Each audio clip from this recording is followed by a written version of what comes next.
Hi everyone and welcome back. Welcome to my this Node.js crash course. So in this video, in the last topic which we discussed was about modules, how we are importing, exporting modules. So on the same topic we were discussing. So in the same video, we will just continue more on top of that. So first of all, what are these modules? So some are core modules, some are user-defined modules, some you are going to define, some you are going to import, and some are external modules. So if I just talk about these modules, what all modules are, let's categorize them into three categories, which is user defined.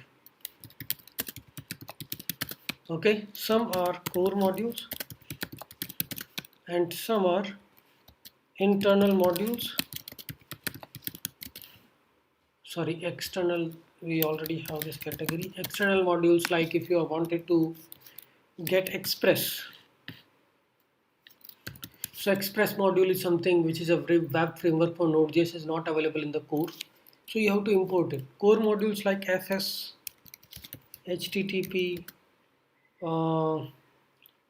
FS, HTTP, path, all these are actually core modules. And user-defined modules, like if you are creating some file like index.js where you are actually module.export and then in the another file you are doing require, right? So we do two things in this user-defined modules, module.export, and in another file what we do is require that file name.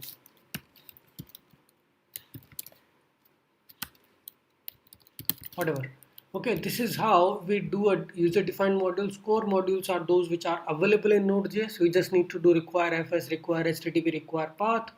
External modules, those modules you have to install through npm. So to install it in my package, I will be doing npm install express, right?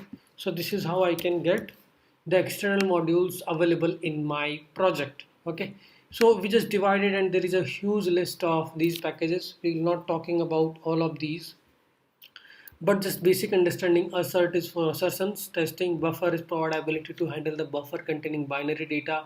We'll talk about more important one. HTTP is a library to create a client server implementation. HTTP2 is also available. Similarly for the client server implementation, OS module. So how to require them? You can just simply say const OS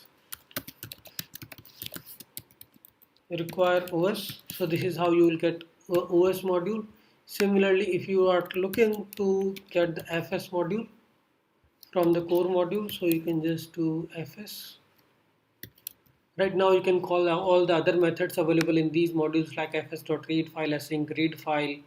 Okay, we have path modules that this provides utilities for working current directory, working file path, because on every operating system the way in which we define the directories are different, the paths are different, right? Process variable, which actually provides us information about the current process. In process we can set environment variables and all. REPL module is actually gives us read eval print loop. It is actually standalone utility. And then we have other modules also like Perker, glib, TLS, util modules, all the utility functionality from the Node.js. So these are some of the important one. I splitted them out, like what is the event module. So Node.js is event driven, non-IO blocking system, right? Runtime environment. So it's not going to block while you are reading something from the file, reading something from the network. If you are writing callback, if you are writing promises, then it is not going to block. So it is non-IO blocking, single-threaded environment, JavaScript runtime environment, right? So you just need to focus on three terms when it comes to JavaScript is non-IO blocking, and JavaScript you already know it's a single-threaded.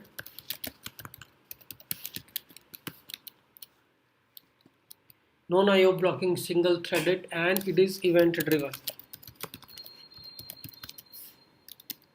Sorry for the typo. Right, event-driven means once some process or some particular task happens, you can emit an event. Okay, this has done. Okay, let's do something else. So there is an events module, and with the help of event emitter, you can emit an event based on particular task, and there will be some handler handling that event and will do something else. Okay, single threaded. Okay, one task at a time can be processed in the event queue. Non-IO blocking means all the asynchronous operations, it is not going to wait. We always have a callback mechanism because Node.js is built on top of callback. So whenever some task is executed, it is not going to wait for that instruction to be completed. It will execute the next instruction and it will wait for the callback to return. Simple example for this, I think FS module will provide us. So if I just try to write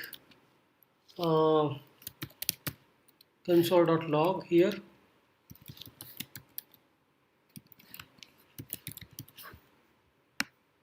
and if I try to write something here, console.log hello2, then in what sequence you will see the program getting executed. You will get hello1, then you will get hello2, and then you will get some data from here. So it is error and data. I mean, if you are just reading a file, I will just rename it to read file.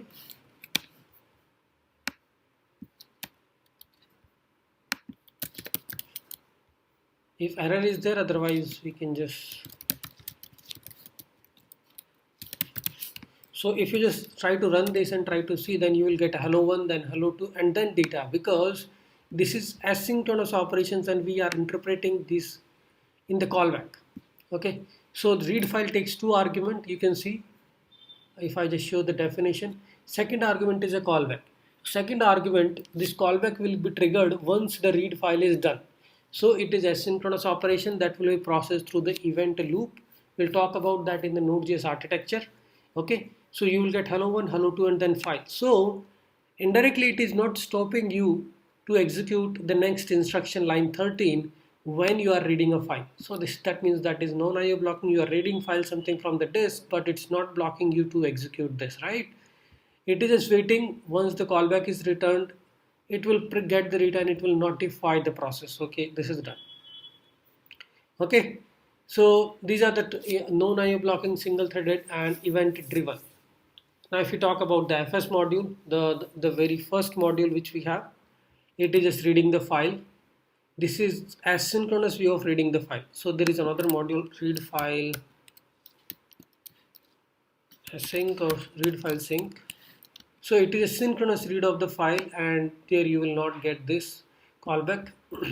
If you see this syntax of this file, it is just, you are just providing the path and you will get the data from the file path. Okay, so that is a synchronous way of implementation. Here we are doing asynchronous way. So there are different methods in the FS. If you talk about FS core module, you can say read file async, read sync, read dir.